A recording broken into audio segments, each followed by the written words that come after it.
Takže čau, vítám vás u mé třetí, no čtvrté informačky, asi. A dneska bych chtěl shrnout to, že blíží se nám prázdniny a já pojedu na dovolenou a tím pádem nebudu mít ani nic času.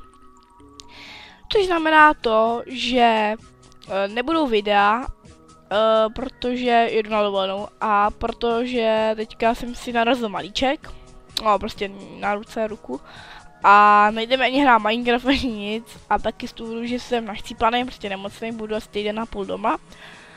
A z takového důvodu nebudu natáčet ani videa, ani prostě to, dám si prostě oddech, natočím si video, kdy budu chtít.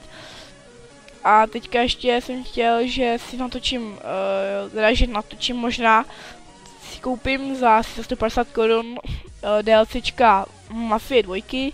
Je tam Joe Adventure z Reda Jimmyho a Jimmyho Vendetta? Asi jo.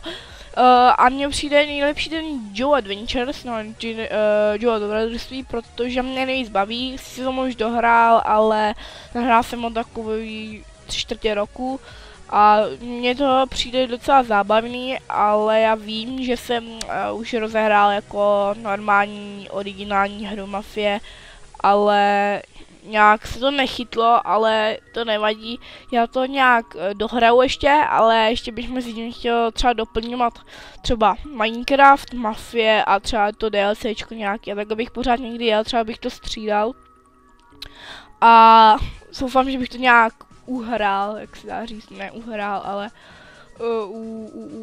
uhrál, no. Nějak bych to dokázal a to by bylo asi všechno. Takže já nevím, asi si užijte prázdniny, my se uvidíme, nebo uvidím, no asi uvidíme, uslyšíme u nějakého videa, možná ještě během tohohle měsíce, z toho Joe Adventures třeba. A ještě jsem přemýšlel, že bych začal natáčet až koncem srpna, protože teď jedu na tu dovolenou, potom budu mít středění a bude to všechno v prdeli.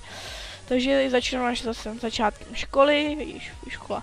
A to je asi všechno. A když tak napište do komentu, jestli by vás, nebo jaký by vás to DLCčko bavilo. Já se na to podívám, zhodnotím a uvidím, ale nejradši bych nahrál to dobrodružství. Tak. A já se vám loučím, užijte si prázdniny teda a čau.